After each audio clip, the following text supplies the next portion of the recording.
Coming up today on the Locked On Hornets podcast, the Hornets are going Hollywood on us. What interesting things have the players said in recent interviews? Plus, what if the Hornets go 500 the rest of the way? We'll talk about all of that today on the Locked On Podcast Network.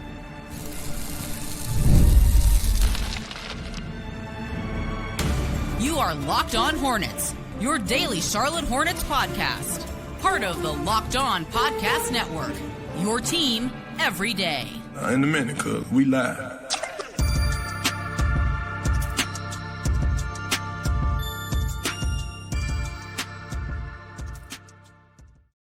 It's Locked On Hornets, part of the Locked On Podcast Network. It's your team every day. Thanks for making us your first listen. We're free and available anywhere you get your pods, and that includes YouTube. No Doug Branson today, but still follow his Substack, everyhornetsboxscore.com. He keeps you up to date on all things Hornets every single day there, too. Every day, Hornets content. Doug is ridiculous. He's a madman. Go check it out. Yahoo Sports Daily, too. Check that out. He's behind the scenes. Jason Fitz and Caroline Fitton are hosting. I'm Walker Mehl. Listen to me, WFNZ, every weekday from 12 to 3 p.m. Sports Radio, 92.7 FM. We appreciate you joining us every weekday from 12 to 3. This episode is brought to you by Game Time. Game Time? I heard you shout it back, Doug. Download the Game Time app, create an account, use code LOCKEDONNBA for $20 off your first purchase. Again, we always appreciate Game Time. Let's not waste any time and dive right into it. Hornets going Hollywood. Honest, man. I don't know if everybody else has seen this, but with their trip out to LA, they have some time to kill. They're not even playing tonight, so a little bit longer of a rest out there in LA for them to do media stuff. You have Ryan Kalkbrenner making an appearance on Run It Back. He had a fun appearance with Lou Williams, talking back and forth with those guys, discussing how fun it is to play with LaMelo Ball. Got to keep your head on a swivel. You'll get hit in the chest a couple times if you're not paying attention.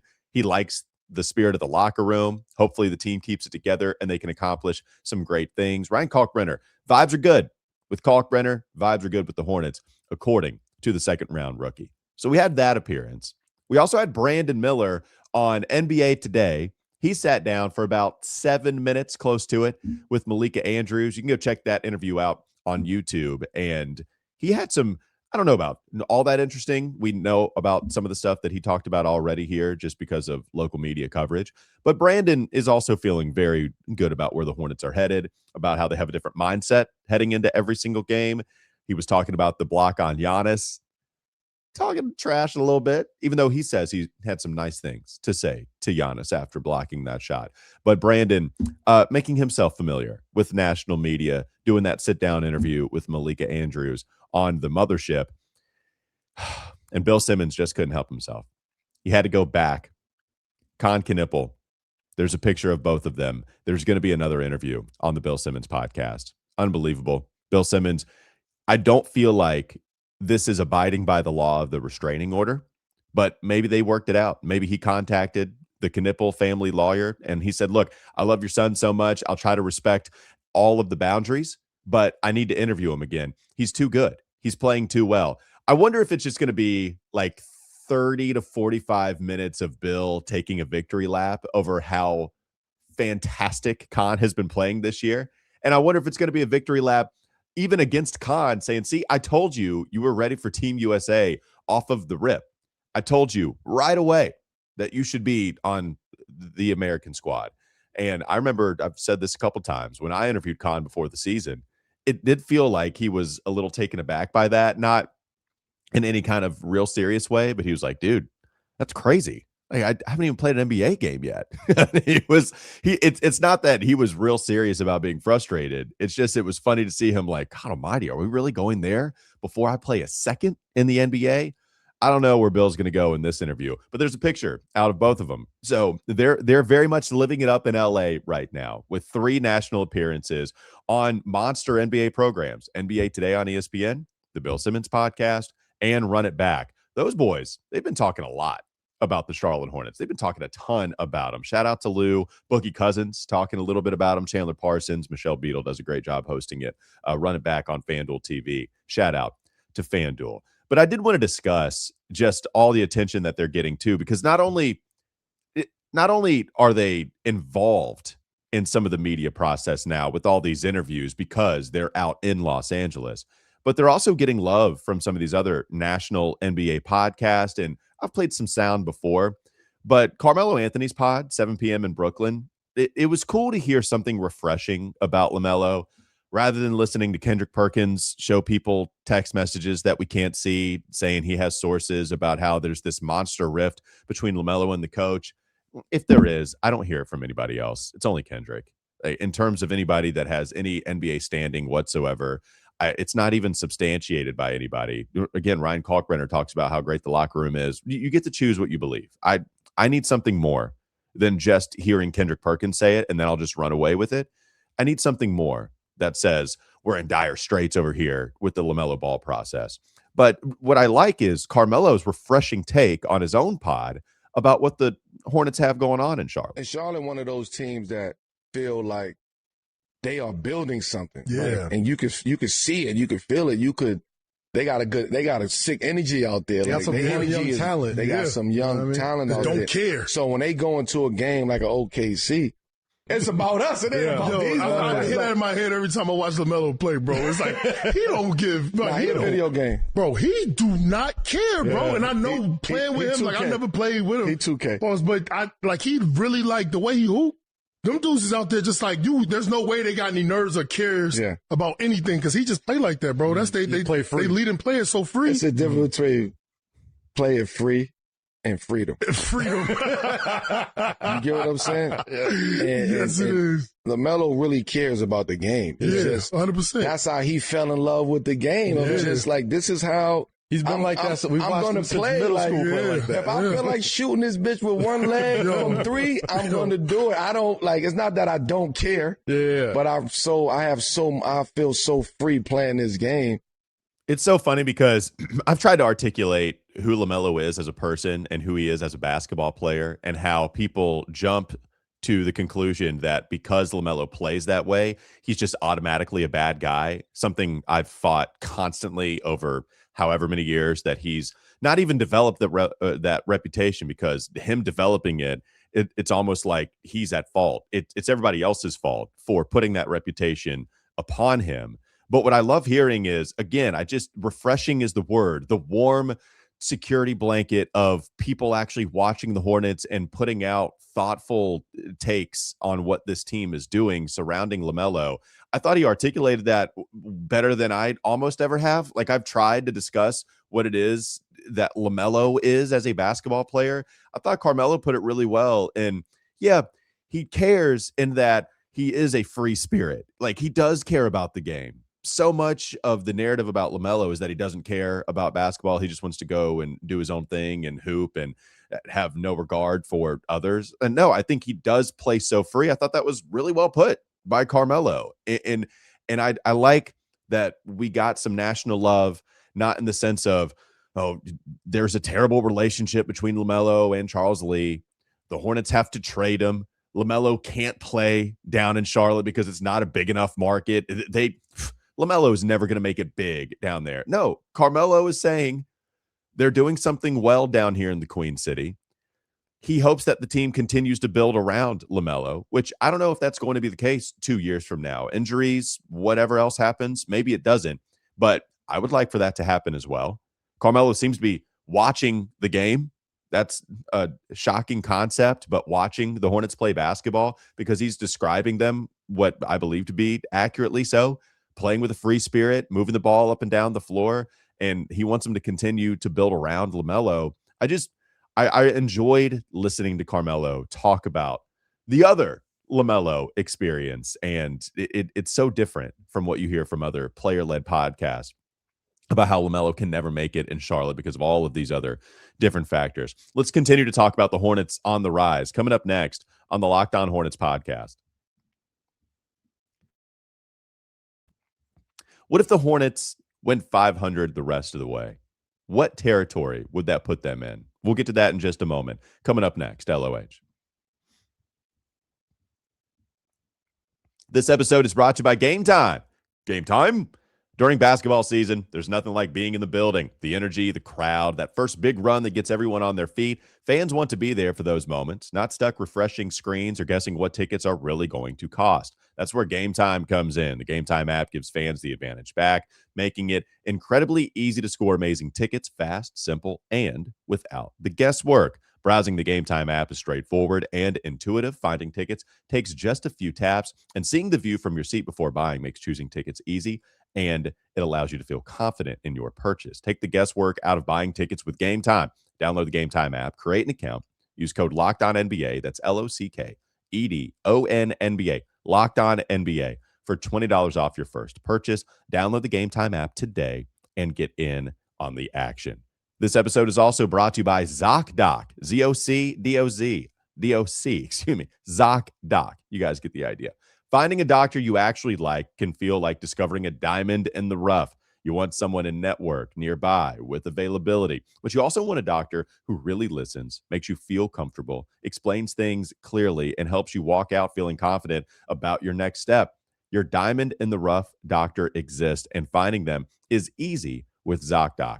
ZocDoc is a free app and website that helps you find and book high-quality in-network doctors so you can choose someone you truly connect with. I love that you can search for specialties or symptoms and quickly find the right fit for you. And being able to choose in-person or video visits makes scheduling way easier. If you need to book care fast, this is the first place that you should go. It just makes the process simple. Stop putting off those doctor's appointments. Go to ZocDoc.com/LockedOnNBA to find out instantly what doctor you can book. You can go and find and book a doctor instantly that you love today. That's ZocDoc, ZocDoc.com/LockedOnNBA, ZocDoc.com/LockedOnNBA. Thanks to ZocDoc for sponsoring this message. More Locked On Hornets ahead.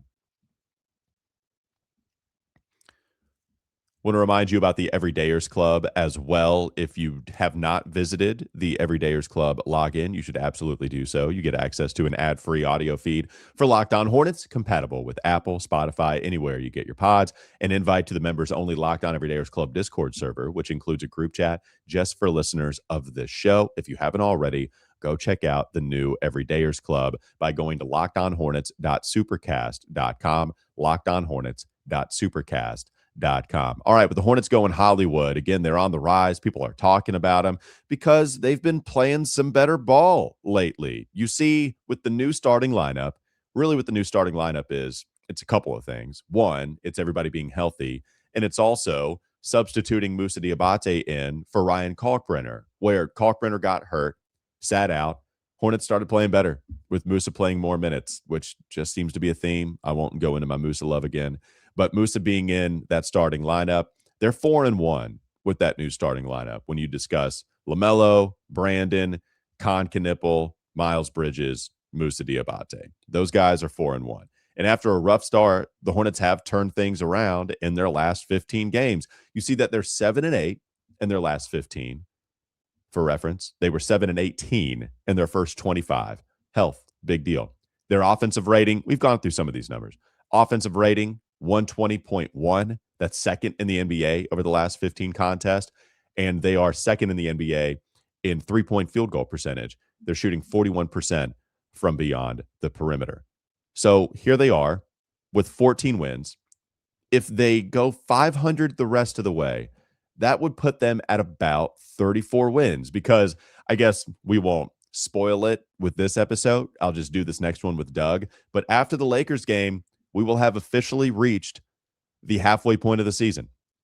The Hornets will have played 41 games as soon as they're done with this game against the Lakers. So 14, 15 wins, who knows? Who knows what they could get to? Perhaps they could beat the Lakers, because the Lakers are only 1-3 in their last 4 games. And it's not like they've been playing great defense. I feel like this offense can score on the Lakers, just like a lot of offenses can score. So there's a good shot you get to 15. So 14 or 15, whatever, just for math's sake. You go 500 the rest of the way. You get to 34 victories on the year after what was a 7-18 start in your first 25 games. All right, Walker, what territory does that put you in? if you look at what the Eastern Conference standings have been the last couple of years, you win 34 games. That puts you right about at that 11 seed more often than not. Now, this year, you have Chicago as the 10 seed. If you apply the same logic to Chicago and Atlanta, Atlanta would go 40 wins. They have 20 right now. Chicago, the 10 seed, you give them 20 more victories. You put them at 38, depending on what happens, right? Not all these teams are going to go 500, but you get the idea for this exercise. You go back to last year, Chicago was 39 and 43. They were the 10 seed. Toronto was 30 and 52. They were the 11 seed. So 34 would have had you above Toronto in that scenario. You go back 2 years ago, Atlanta was 36 and 46. They were the 10 seed. Brooklyn was 32 and 50. They were the 11 seed. 34 wins would have put you as the 11 seed in this scenario. That's kind of a common theme. So if you go 500 the rest of the way, which I think is a reasonable expectation for this squad, then you would be right on the outside looking in. But what that does is I think it makes sure that you're playing meaningful basketball in the second half of the season. And think about how many times the Hornets have been playing insignificant basketball where we get this faulty hope with the product we usually see in April or really the last month of the season. All the teams that have basically locked in their seeding going into the playoffs, they're starting to play their starters like 25 minutes, 24, not as much as 30 anymore because they've already figured out we're most likely going to get this second, third, fourth, fifth seed, whatever. And there's the grind of holding out guys that are already injured. Why do I put them in for regular season basketball in April, risk re-injury? I'm just going to save them for the playoffs. We all know that the April product, the late March product, it's not nearly as good as what you get early in the season or really even in the middle of the season. And it's deemed insignificant basketball. The Hornets, when they've gotten things going before, sometimes they would win a couple games in the second half. And I'm not sure how real it ever was. But the Hornets playing for some seeding now. Like, you want to get into the play-in. You want to have a shot to try to at least fight for a playoff spot because who knows? Just because you've gotten blown out by 30 in the previous two times you got to the play-in, it doesn't mean that it has to happen again. So it means a couple things here. It means if you win 34 games, then let's say you don't make the play-in and parlay that into a playoff. That means you still get a lottery pick. You will have been the best of all of the bottom dwellers. The other thing it does is if you look back to last year, it means that you won. Oh my God, I was told there would be no math. It means that you won 15 more games than you did the year prior when you only won 19. And everybody loves to bring up the James Borrego improving by 10 wins a pop, right? He improved 10 wins the second to last season he was here. He improved by 10 wins off of that the very last season that he was here. So I think for narrative purposes, it matters that you win 15 games, 15 more games. And I think when you win 34, that allows you to go to some pretty interesting spaces in 2026, 2027. When you start to talk about, could you win 10 more than what you had in the 34 win season? Because think about the 7 and 18 start. Man, they were hurt. LaMelo was in and out of the lineup. We know how much of a difference LaMelo makes. Brandon wasn't playing. He got hurt 2 minutes into the second game of the season. We know how much of a difference Brandon Miller makes. Like, you got some interesting stuff that might change via the roster. Don't know who else is going to be on the roster. Trey Mann could be gone. Colin Sexton is an unrestricted free agent. So do you bring him back? Moussa Diabate's money. There's some interesting stuff there as well. Plus, Miles Bridges. Could he be gone? Like, you do have some questions, but at the same time, you still have your core with LaMelo on the roster right now. Con Knipple not going anywhere. Brandon Miller not being traded by any means. The only place he might go is to the trainer's room because he's injured, but hopefully he stays available for us here. I accidentally hit the mic. I apologize for the audio issues, but hopefully it all works out. So I think if you look at what 500 the rest of the way does for this team, it sets you up for the future.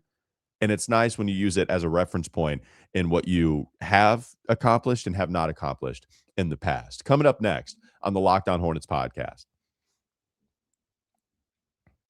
Yeah, speaking of Miles Bridges and whether he's on the team or not, we got to talk about Matt Moore, Hardwood Paroxysm, his Substack. He had some sources tell him some interesting things about teams possibly being interested in Miles Bridges. And if they are interested in Miles, then who could they be trading to the Hornets if they wanted to trade for Miles Bridges? We'll get to that in just a moment on LOH.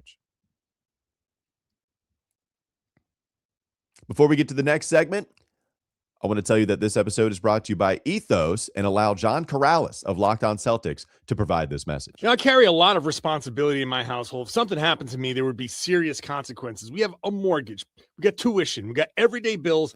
Those aren't going anywhere if something happens to me. And I know that's an overwhelming feeling, but I'm taking steps to protect my family by getting life insurance through Ethos. Ethos makes getting life insurance fast, easy, and 100% online. You can get a quote in seconds, apply in minutes, and get same-day coverage. There's no medical exam. You just answer a few simple health questions. You can get up to $3 million in coverage. Some policies are as low as $30 a month. And as of March 2025, Business Insider named Ethos the #1 no medical exam instant life insurance provider. Ethos has 4.8 out of 5 stars on Trustpilot with over 3,000 reviews. Protect your family with life insurance from Ethos now by going to ethos.com/LocdownNBA. In as little as 10 minutes, you can get your free quote and up to $3 million in coverage at ethos.com/LocdownNBA. That's ethos.com/LocdownNBA. Ethos.com/LocdownNBA. Application times and rates may vary. More Locked On Hornets ahead. Final segment to come. All right, let's go to Matt Moore's Substack, Hardwood Paroxysm, a legendary Substack, a legendary person reporting here in Matt Moore, Doug's colleague for a little while on Locked On NBA. He's a Locked On brethren. We appreciate his work here. But here's what he wrote. Miles Bridges has drawn interest from Milwaukee as they continue to try for an upgrade to unlock some version of the team that keeps Giannis Antetokounmpo from leaving.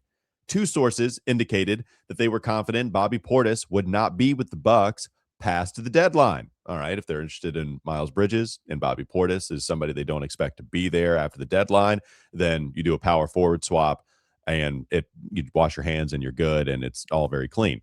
2 sources indicated that they were confident Bobby Portis would not be with the Bucks past the deadline, but of course, 2 different league sources told Matt Moore last year that same very thing, and yet 2 more personnel execs said the same thing 2 years ago about Bobby Portis. Quote from Matt Moore, "Bobby just hangs around," end quote. So it feels like all that confidence might be all for naught if we've had this confidence each of the last 2 years. But would you be interested? Miles Bridges for Bobby Portis and maybe some other stuff. If Milwaukee is desperate to hold on to Giannis, the issue is it's not like you're getting a first-round pick in this swap. So would you be able to get second-round picks? I haven't looked. Miami or Milwaukee, I don't know what the Milwaukee pick haul would be. If they were so desperate, I don't even know what it would look like. I mean, let's look at the future draft picks right now. I'm pulling it up. So if you look at it, I mean, yeah, they have their own 2026 first-round pick. Atlanta will receive the more favorable of Milwaukee's 2026 first-round pick and some other things in there. I don't want to mess everybody up. All that to say, we know that Milwaukee has given up a decent amount of first-round picks. I don't think that would call you would call for a first-rounder in any kind of Bobby Portis, Miles Bridges swap. So I don't know what else you would add on to it. But if you look at the money, Bobby Portis is making $13 million this year. He's making $14 million, $14.5 next year. And then he has a player option for $15.5 in 2027 and 2028. That's one more year on the deal if he were to opt in to that player option, which I don't know. You would think he would just because he's 30 years old right now, 2 years later, 32. Perhaps he would lock in to that 15.5, but maybe the money goes up so much and he's still shooting at a high rate. I could see him, finding a deal elsewhere and then deciding, what, I could opt out. But let's just say he opts in. You have less money on the books in terms of what you have in annual value, but you have more money on the books for a longer time, where Miles is making 25 this year and he makes 22.8 next year. And then he's off the books in 2027, 2028. Bobby Portis, if he picks up the player option, has 1 more year left on his contract. Now, you'd have to ask, what's the angle here for Charlotte if they wanted to do this? Because the reporting here from Matt, it's not that the Hornets are shopping Miles Bridges. It's that the Bucks are willing to possibly trade Bobby Portis to go get a Miles Bridges. So it has to be worth it for the Hornets, right? Well, if you look at the three-point percentage from Bobby, shooting just the cover off the ball, man. How about on 4 attempts per game from deep? He's shooting 47%. If you were to compare that to what Miles is doing right now, Miles from three-point land is shooting just 33.3%. That's about on line with what he shot each of the last 4 years. You had the year where he didn't play because of the arrest, and then you had the year before that where he shot 33. You have the 1 year in 2020, 2021, when he was 22 years old, that he shot 40%. So we all know what the shooting is for Miles. He's just not a great shooter. You know, his overall field goal percentage has gone down. It's actually up a little bit from what it was last year, 43 last season, 44 this year. But basically, Bobby Portis is the better shooter by, leaps and bounds. He's just been red hot from deep for a very long time. Do you feel like you get some veteran leadership, some tenacity with a guy like Bobby Portis? To be fair, the Hornets view Miles as that kind of leader. It really is. Do you value a guy in Miles who can do more stuff with the basketball, who, even if we feel like he's been slotted in a different role because LaMelo's been out, because Brandon's been out, and instead of asking him to do what you would normally ask your tertiary player or your quad, I don't even know what it would be, but your fourth option, instead of asking those guys to just fill the void in that spot, you're asking Miles to play up a couple of different spots, a couple of different levels, all the way to being even the number one guy in the last 3 seasons. Like, he's had to man that responsibility for a long time. Who would do better in that spot, Miles or Bobby Portis? I think Miles Bridges would be way better in that spot. And we've seen that at times, but consistently, we know what we want Miles to be. We know what the Hornets want him to be. Honestly, I think that's kind of what Miles wants to be. He doesn't want LaMelo hurt. He wants LaMelo out there on the floor. He knows what he is as a player. Miles has been nothing but praising and effusive in his praise with what Con Knippel has been doing this year. He said Con was the best player back when LaMelo was hurt. Said Con has had the best year of everybody. So Miles has always been good about that, giving other guys their credit, and other people have talked about how Miles has been a leader. So really, it's, do you want to get rid of the guy that can do more stuff for you? Defensively, Bobby helps. So defensively and shooting is a massive upgrade. Do you want that on your team?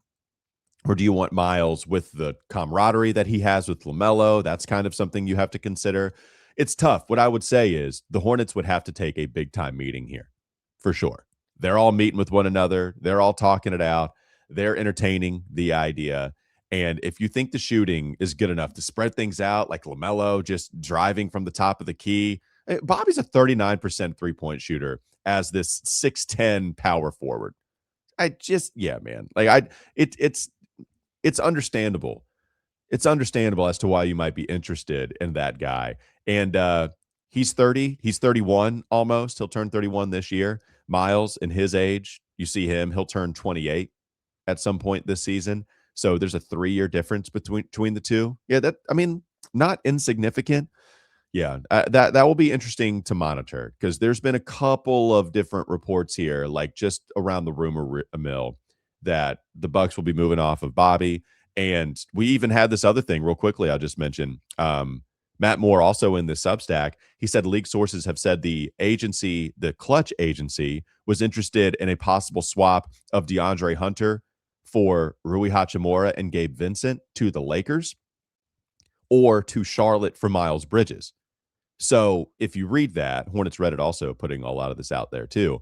But if you read that, it looks like maybe you would have Miles go to Cleveland. And that makes sense. It feels like Miles is a guy that some of these Eastern Conference teams are monitoring, because he can do some stuff and you can see the 20-point per game average. And it feels like that would bring you a little bit of juice to the roster. And those are two teams that are kind of desperate to compete in the Eastern Conference, with Cleveland not living up to expectation, Milwaukee just doing everything they can to supplement Giannis Antetokounmpo. Feels like Miles might be the guy that fits the who's available, who can give me 20, who can do stuff with the basketball in his hands. All three, who doesn't have this albatross contract, who has actually like a pretty decent contract that we wouldn't mind bringing on, and who doesn't even have a long contract, right? Not only is the annual value fine, but it's not a long contract. Feels like people, again, are circling Miles Bridges. They were doing that a little bit last year, but as we've talked about on the pod, every year that goes by off of that deal, the more attractive it becomes. And if Cleveland is interested, if Milwaukee is interested, feels like we're amplifying the volume surrounding Miles possibly not being on this team anymore. That'll do it for Locked On Hornets. Thanks for making us your first listen. We're free. We're available anywhere you get your pods, and that includes YouTube. Check out Doug, Yahoo Sports Daily, everyhornetsboxscore.com. Listen to me, Walker Mehl, on WFNZ every weekday from 12 to 3 p.m. Have a great rest of your day. We will be back with you tomorrow.